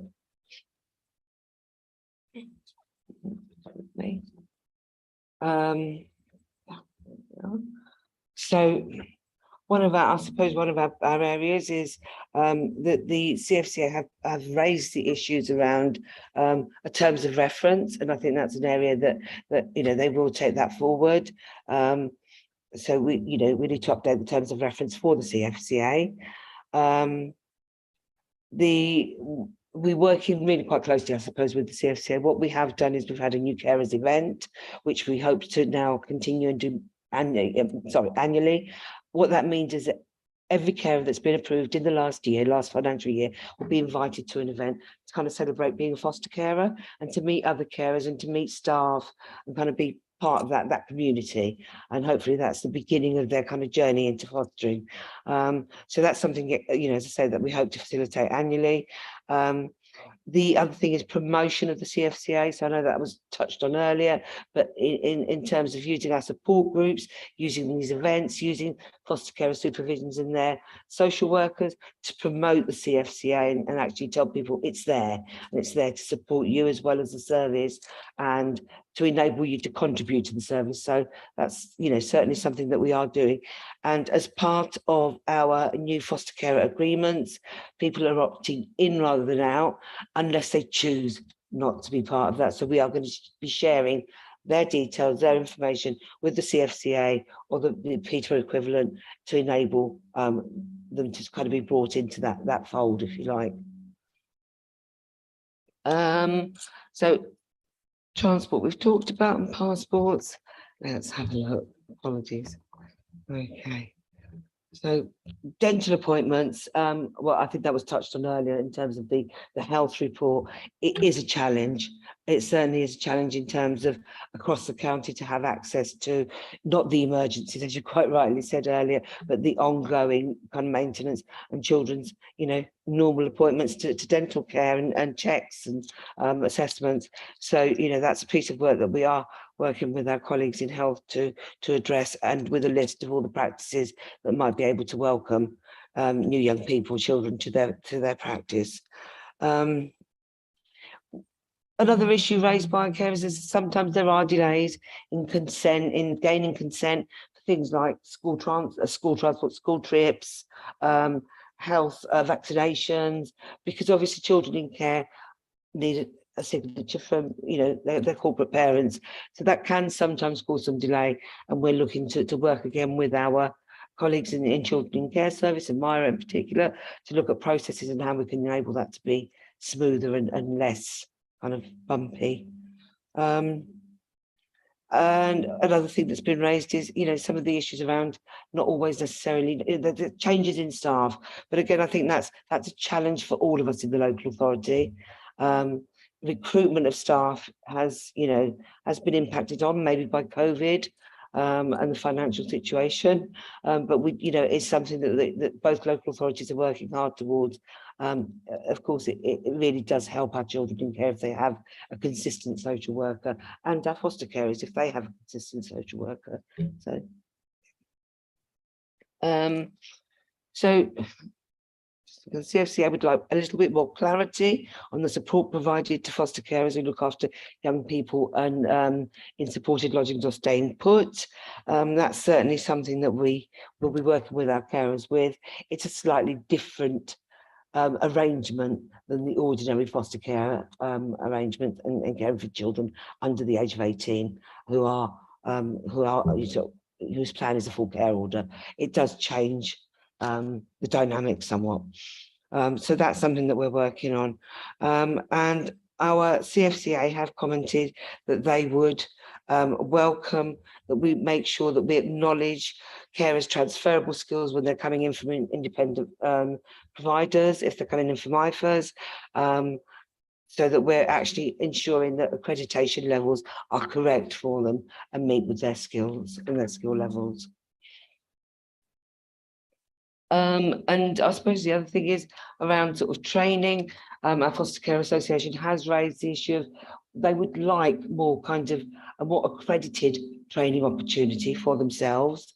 It's not that we're negating the training delivered by the service, but that actually, this would support any career development that they might be interested in, and to move on, not necessarily from fostering, but as well as enabling them to kind of develop their own kind of career paths. And again, the service is going to look at that with them. So thank you, Despina, that's great. And this looks to me like a really collaborative effort, and I'll be pleased to see the outcomes of these workings together. So Kevin, would you like to make any comments? yeah, so I think Des has pretty much covered all of it. And what the CFCA are really pleased with this report, to be honest. It took us quite a lot of time and discussions with Des and one of the other managers. And I think what it does is brings together the voice of the carers, which is what we believe is the point of the CFCA. But from a positive point of view, really, one of the important things, as Des was saying, was carers feeling isolated. And actually, you know, if we're heard and we're working together and we're feeling that we're working with our service that are working for us and with us as well, it's really important. I think this highlights that. So it feels very good. That's the comments that I've had back from people. I was just thinking about some other things that were talked about before in the meeting about the postcode mapping and things. I mean, that would be really helpful. We can help with that. I think it would help carers a lot if they were more aware, not just from going to support groups and things, but they could almost have a little bit of a directory, you know, to look up, and so we can support each other in that way. So by getting the profile raised of the CFCA across all of Cambridgeshire carers and Peterborough as well, you know, we can all be helping each other, seeing where each other is, and working closer together. The retention working group is very good. That's had some really positive input. And I think one of the key things that was raised by carers was actually we look to recruit, but one of the things that sometimes we can miss is, you know, what about the ones that are already here? And that's raised some really positive conversations that are sort of going across the board. Transport has been a bit tricky, but that's something that is really seriously being looked at as to how decisions can be made quicker. Maybe if carers could be more involved in that. So for example, it might just be that actually the after school club might have changed for that particular child, or maybe contacts moved. And actually, if we have to go through quite a process to get that adjusted, if there could be some level of autonomy that we can actually just ring and do that, it's going to help everybody. So that's something that the managers have been looking at. The mentoring's great, the allegations training, so there'll be a specific mentor for that, which I think is a sort of comforting proposition. Passports, there's been lots of discussions. I'm probably sure Myra will touch on that, but I think there's been some discoveries around a bit more of the legalities around passports, actually. I'll leave that for Myra, really, but I think what it's kind of, although it's become quite tricky, I think what we've done is opened it up, cleared it up a bit, and there's going to be a little bit more clarity around how and everything. So that's a positive, although there might still be some delays. I think there's a better understanding of the process there, with the passport office applications rather than with the service, I think. I think that's the notes that I've written. The Siblings Together project is very good. I think that's, I mean, just coming back to that, I think with again, with postcode mapping for foster carers, we can also help with that as well, I think. And it might be that there'll be foster carers that are available, maybe foster carers that are new, that are in their recruitment assessment, maybe they might be able to assist with things like that. And so one of the things that we've been looking at with the CFCA is getting in earlier during that initial assessment period. So all those kind of things, a bit like, you know, what can you do while you're in your assessment? Well, actually, you might be able to, I don't know. So yeah, that's, so yes, very positive. And I think for moving forwards, the plan is that Tracy, who's the vice chair, Tracy is on the retention group. And so I think we plan to, we're meeting every month with the foster carers. We plan to sort of put together our side of the report. So then the service can respond, and then we can get that collaborative approach. And I think everyone's really comfortable with it this time. So I'd say thank you. That's great. Thank you so much, Kevin. I'm so glad that that's a happy resolution on those. Just a couple of things. I want to, well, one of the things is, having once been responsible for a membership of an organisation, I'm very mindful that retention is really, really important, because you can spend an enormous amount of time and effort and money recruiting in some circumstances, not necessarily this, but recruiting new people, but actually your best asset is the people that you've already got. And so it's really important that we do as much as we can with retention. So I'm very glad that there's a retention group and that they're meeting every month. And I'm glad that that's being taken seriously. Did you want to? Yeah, it's fair to say that as part of that task group and as part of that work, as soon as we realise there's any vulnerability, whether somebody, it's their fostering social worker who's gone out and said, so-and-so's feeling a little bit vulnerable, they're feeling a little bit isolated, whatever that might be, that triggers a retention visit from a manager.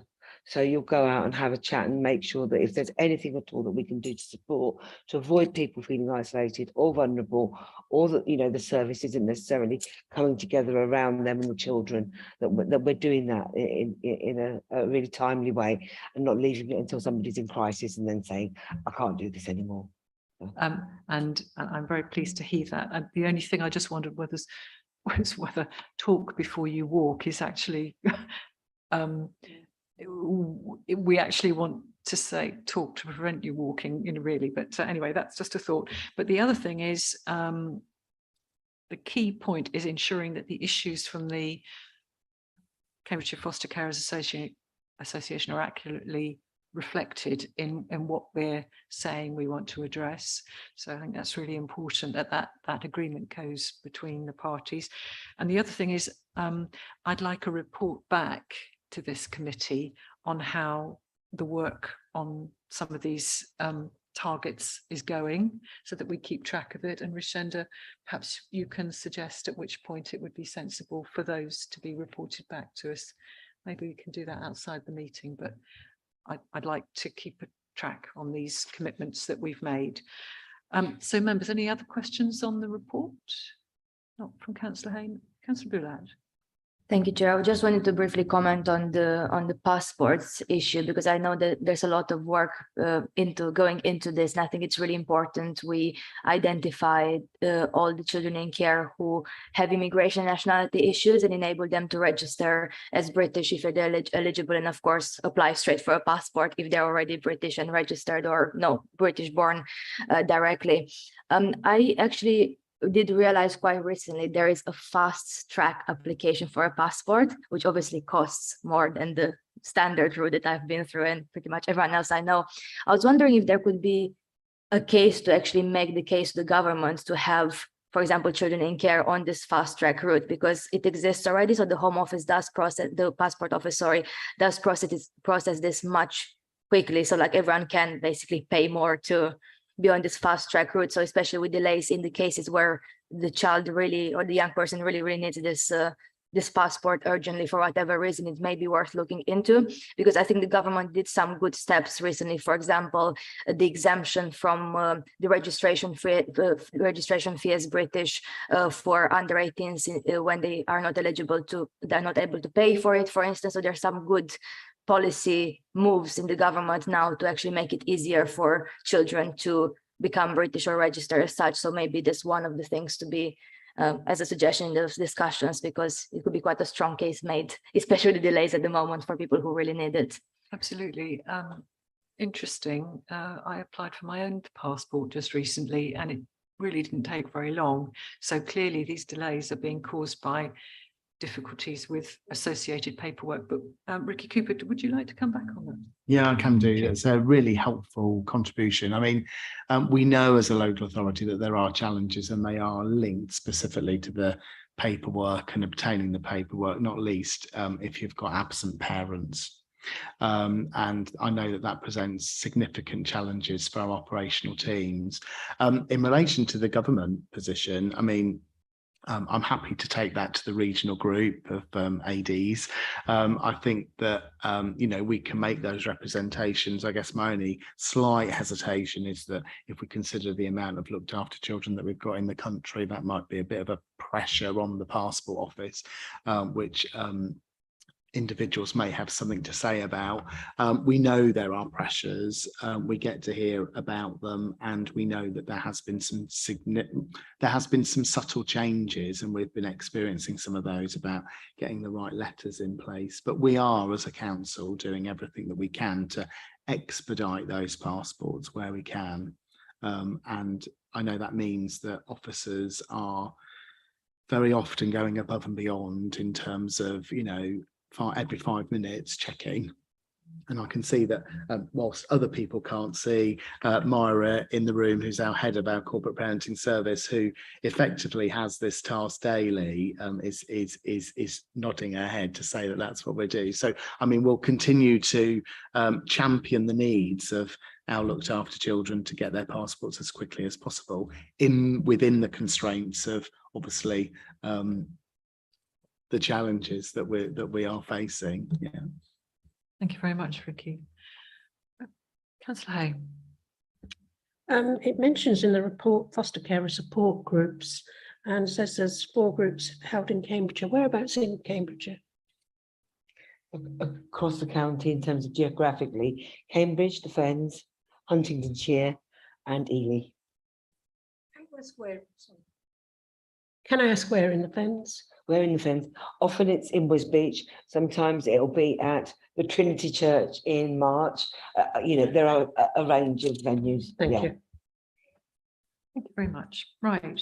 So having discussed that, members, and we've raised some issues for Desmina, and congratulations on coming to a useful and productive report, and we'd like to be reported back to you. Thank you. So we've noted the content of the report and we've raised those issues. Thank you very much indeed. So moving on to item 10. We have the Cambridgeshire Fostering Service Annual Report for 2021-22, which is being presented by Fiona van den Hout, who is the head of corporate parenting. And welcome, Fiona.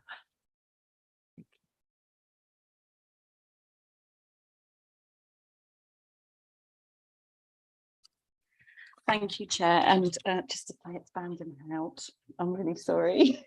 Sorry, you. as soon as It's all I right. said it, I knew I'd said it incorrectly. I Don't do worry, don't apologise. worry, it's a long Fiona. one.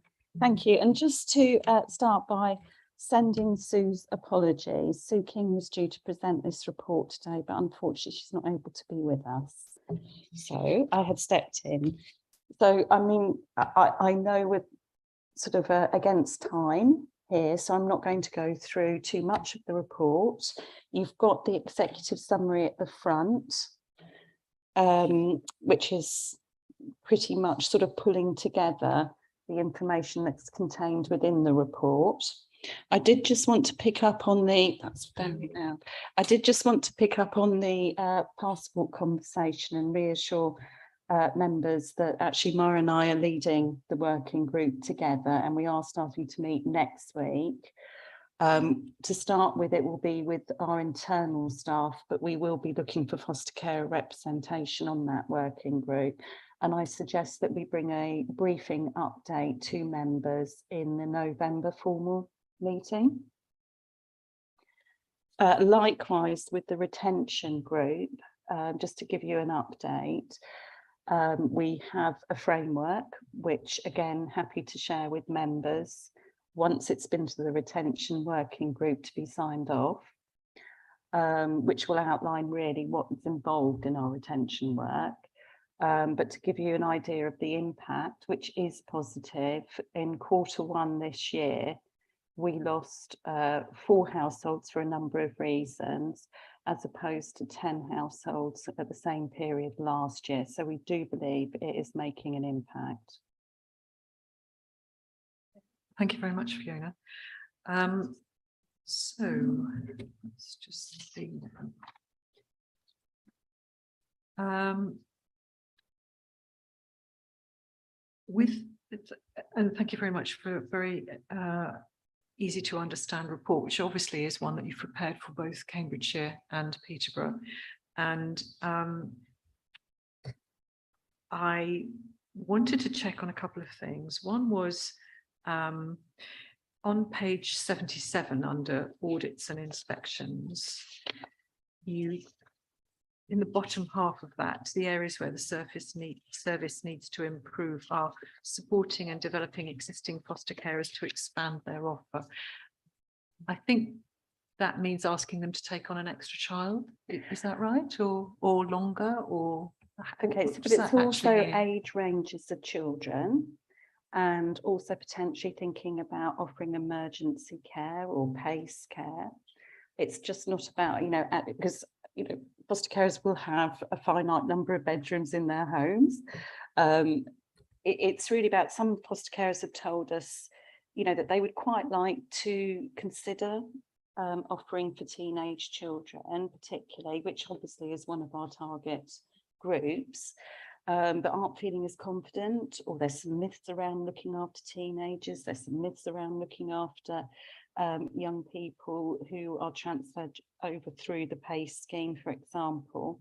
So we're going to utilise what we've got in the service through our training offer, but also reach out to other services within children's services, for example, our youth offending team, to support, you know, so that we can bust some of those myths really around these children.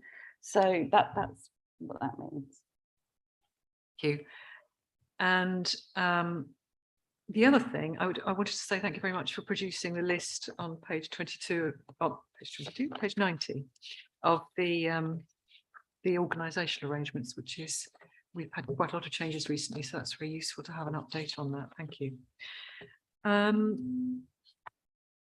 Members, did you have any questions to raise on this report? Councillor Slatter, go ahead. Yes, thank you. Obviously, we know this was until March, which already seems a long way away, we always regret seeing that we've lost households, for, especially if it could have been avoided. I look forward to seeing the fruits of the recruiting and retention group in the next report. The presence of these working groups, and as you say, you're just formalising them now, it will be very useful for members of this subcommittee, and I think probably for the, you know, maybe all councillors. We try and emphasise, don't we, Councillor Brandon, how everybody is a corporate parent, to be aware of them, because it's quite interesting how you get random conversations with councillors, you get particular expertise in councillors, and we may have something useful to contribute, especially if we knew there was a working party dealing with that very aspect. So if such you know, random emails might come, it would be useful to know where it could go. Presumably each of these working groups has an identified officer. Yeah, so that sort of information, we don't need to have it all, but if we know that it can be quite readily passed on to an officer in that way and be useful, then I think we'd like to know that. Absolutely, and it is the service managers who lead on most of the working groups within fostering. Are you asking just about the fostering working groups? So the ones that were mentioned in the Cfca, and okay. In which case, to have an avenue of communication would be useful to know how to use that most efficiently from your end as well as ours. Yeah. Thank you. But when you say the service managers, you know, it's nice to have names. Absolutely, and I think they're in the report as well, but we can do that. That's fine. Thank you. Thank you very much, and thank you for also the come if that's all right. Thank you also for the summary of complaints and the outcome, because it's important that we see both sides of this, and it's also really nice to see the compliments that our officers and the services received, and it's really reassuring to see how robustly and how carefully the complaints have been handled. So thank you very much for that. Councillor Hay. Thank you, Chair. Having recently joined the fostering panel, I must say that the training day that we had in October was extremely helpful. As a newbie, I'm not quite sure how often we have training days. Perhaps you could tell me. Yes. Well, we need to be compliant with regulations once a year.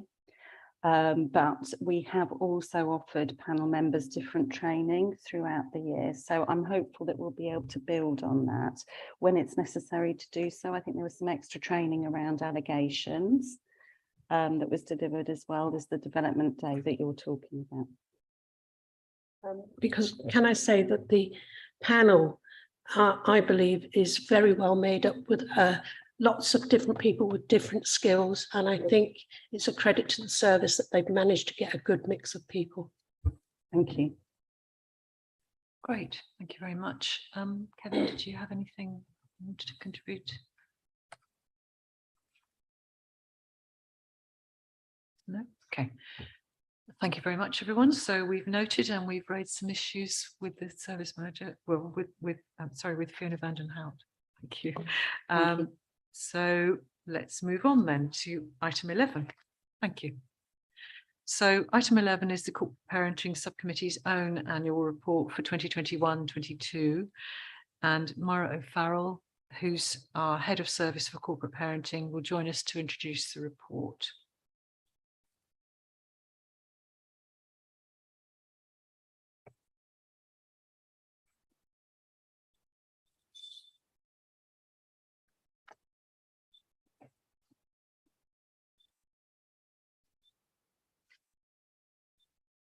Okay.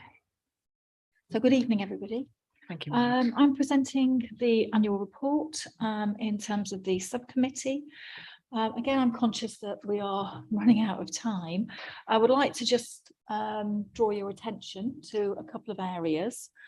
One was actually within the actual scorecard at the bottom, which was actually saying at the 31st of March that we had 632 children that were actually in care. But you heard earlier from Ollie Grant that number at that point was actually, I think, 597. The difference actually relates to Ollie talking about adjusted figures. These are our ordinary performance figures. We have had some errors around reporting, and that's more about we're having some difficulties around case closures, which we are currently working on. So that's why you're seeing those differences there. The other area that I wanted to highlight to you was placement stability. I think I have talked about this in other forums, but actually that's an area that the service has actually been focusing on quite a lot. And whilst it's not quite where I want it to be, we have actually seen some improvements over time. We have equally internally we have an audit system, and in conjunction with what Ollie Grant was actually saying, IROs are actually seeing improvement in practice, stability of placement, much more responsive, proactive intervention to actually prevent placement breakdown, and much more learning in terms of those placements when they do end more abruptly. So I wanted to raise that with you. I also wanted to raise actually, I've listed a number of outcomes in terms of the Corporate Parenting Subcommittee that I've highlighted, really reflecting back to you in terms of the work over the last year, because I think actually, considering we were coming out of COVID, we've actually still, I think, been quite impressive in terms of what we've achieved. And so in terms of holding partners and ourselves to account, in terms of health, in terms of dental, in terms of young people and education, and also actually questioning the data when you see it. But I've listed those things for you. Do you have any particular questions for me from the report? There are a couple of things I wanted to ask you. In the national context, you refer to the Independent Care Review on page 105 of our agenda, and you say the review, sorry, I'm not saying you say, that the report proposes the creation of regional care cooperatives, etc., which would have regional sufficiency duty, but would ultimately become responsible for all fostering, adoption and residential services within a defined area yet to be determined. And that there'd be a rounded service, it'd be linked up, there'd be a national foster carer recruitment campaign, and an expectation that areas adopt an extended foster carer support model. And I'm just wondering, what are the implications for us and our children in care, and the care that our children are likely to receive? I wondered if you had any views on that. So I think it's a really interesting review, actually, of children's social care. It makes a very broad, and it has reviewed the whole of children's social care, right from early help through to care leavers. And what I've highlighted, particularly for the committee, are key areas that I think are relevant for the committee. What you're then going to hear, actually, probably are some of my personal views based on my reading of that particular document. Some of that is actually, and I've been in social work a long time, I don't know, maybe as long as Ricky, but actually what I'm reading in some senses is completing that circle, that what they're doing is, when I would say, is probably wanting to nationalise certain areas, which is quite an interesting concept given where we are, and that we work in a much more a model that is much more about commissioning, which is more about actually promoting the market. There were some key areas within the report that actually were indicating that the external market for children in terms of residential placements was described as broken and in a critical situation. It is particularly challenging, I won't deny that. And getting the right match for children who require that type of support at times is very, very challenging externally. So I can see where he's coming from in terms of effectively wanting to nationalise it and create a more systematic approach to it. What the implications are for us. So when I was reading it, some of the things that he was describing, particularly around child protection, I would actually argue that Peterborough and Cambridgeshire are already doing in terms of a multi-agency model. In terms of what he then is suggesting for children in care and care leavers, I would actually say we would want to, I think, see what the government response is in October. Well, when I say October, but it'll be the autumn, and actually what that really translates in terms of the practicalities, and also what the funding would be around that, and how much leeway local authorities will have in terms of designing the types of services that would actually meet the demographics of our children and care leavers.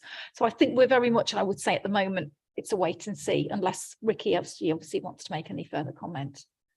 We already have regional adoption agencies, so I'm thinking it will sense something similar to that. Thank you, Myra. Ricky, did you want to respond on that? Only just to say that the vision, I think, is very similar to what Mara describes, particularly in relation to the RAA model. I mean, they are recommendations. We've got to wait and obviously see whether those translate into tangible,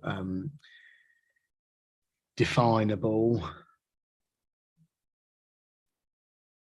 putting our hands on, getting into the detail in terms of local authorities. I mean, it may be helpful if I share a briefing, which I know that we have around the care review, and thinking about some of the potential implications for the council for members to consider. I mean, we are just going to have to wait and see. I mean, what I would say is that for our children today, it's not making a difference, but actually this is about sufficiency. This is about the marketplace and improving the marketplace.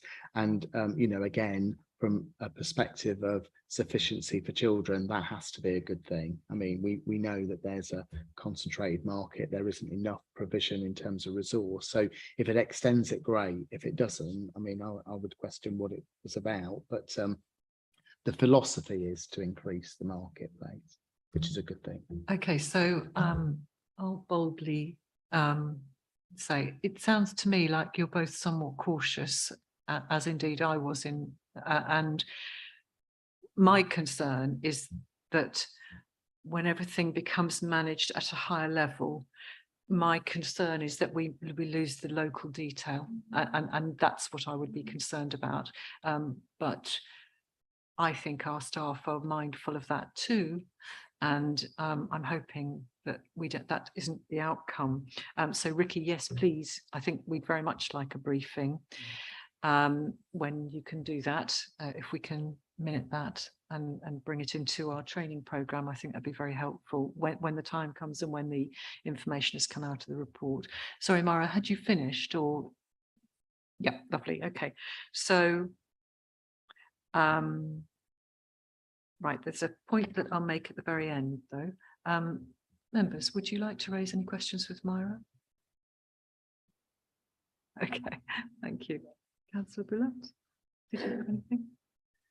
Thank you, Chair. I just briefly wanted to welcome the improvements on the access to dental care, because I think it's really shows as an example of why it's important to discuss those issues in this committee and to put pressure where we think a better offer for our children should happen. So I just wanted to welcome that a bit of positive news as well, part of the wider service improvements. Thank you. Thank you. Did you have anything? Okay, and Kevin, did you? Thank you. So thank you very much indeed. Just one small thing, and that was, I can't remember where I read it, but it was in the feedback from the Children in Care Council. They said, please don't call us or where we're living placements. And I notice on page 104, in the middle paragraph, we've referred to enabling them to move placements, which I think we probably might be helpfully referred to as foster homes, maybe, as long as that doesn't get confused with large foster homes. And the same thing in the outcomes, we provided scrutiny on that. So, and placement stability is a difficult one, because to actually explain that in more than you're not using those two words actually takes about 16, but perhaps if we can find a way of talking about their homes and the young people. Stability at home. Yeah, exactly. Without us thinking about them falling over or anything. So yeah, that would be great if we can do that. So thank you very much, Myra. And also thank you very much for your mindfulness about that, because I think we understand how hard you are working, and how what I see is that every social worker and every foster carer I have spoken to actually cares deeply about the children that they're looking after.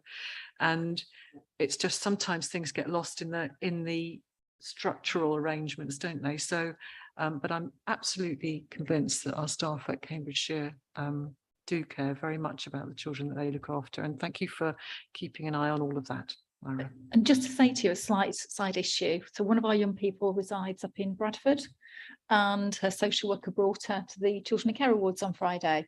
On the way to obviously her meeting her, seeing her family, but she thought it was really important that she came along. And what was really nice, I read obviously comments about our particularly young person who has had quite a troubled background. And it was just amazing to meet her. And she wanted to meet me because she don't want to meet the person who makes the decisions about me. And what was really nice was actually to see how well she is, and actually to engage in her rather than just reading about her on a paper. So I really enjoyed the Children in Care Awards for lots of reasons, which you and I have talked about, but that was one of them. Yeah. Myra, and I think there are all sorts of unrecorded benefits of the Children in Care Awards, and that particular location is a particularly good one, but also the work and effort that our staff, our participation for all the other volunteers put into it to make it such a good event. And the key point about it is that our children in care feel that they're being listened to. And I think we're really doing that. So thank you very much. Okay, members, thank you. Thank you very much, Myra. So the recommendation is to note and raise questions. And again, I think we've done that. So we move on to our training plan, members, which is item 12 on page 113. Are there just one thing I wanted to note is that on the training on page 114 on the 7th of April 2022, I took part in that, but none of our members seem to be down there. I don't know if you wanted to make a record of the attendance for that. And similarly for the journeys for children in care on the 4th of May. So I'm sure members might want to have that recorded. So if you want to just let Richenda know if you attended those. Any other comments on the training? Obviously, the briefing from Ricky might form part of that when that comes through. Okay, so then the agenda plan. So thank you very much for that. We'll take that as noted. And then the final item is the agenda plan. And I'm mindful that Councillor Hay needs to leave. So it looks like we're getting there before you need to leave. The agenda plan, just one point I made was I appreciate people are busy, but since the format of our meetings is quite structured with the informal followed by the formal and the themes of placement, education and health being laid out through the year and our dates through the year being laid out, I have brought the agenda plan from July 2021 and I think many of the things that are in that could be easily slotted into our agenda plan for this year. With some checking that they're right. But does anybody have any comments on what we have? So I'm hoping that the next time we see the agenda plan, it will be more populated than it is at the moment. So does anybody have any comments other than that on this? No? Okay, lovely. Thank you, members. So we'll take that as noted. Thank you very much. And thank you to officers for their efforts with regard to this, because I know we had to delay this meeting in order to make sure we had everything available to us. So thank you very much, members, for accommodating that. So that concludes today's business at 6:05, and we'll next meet informally on Wednesday the 7th of September with the children in care. And after that, our next public meeting will be on Wednesday, the 16th of November. So members, I'll declare the meeting closed. Thank you very much. And could officers tell us when we stop being streamed, please?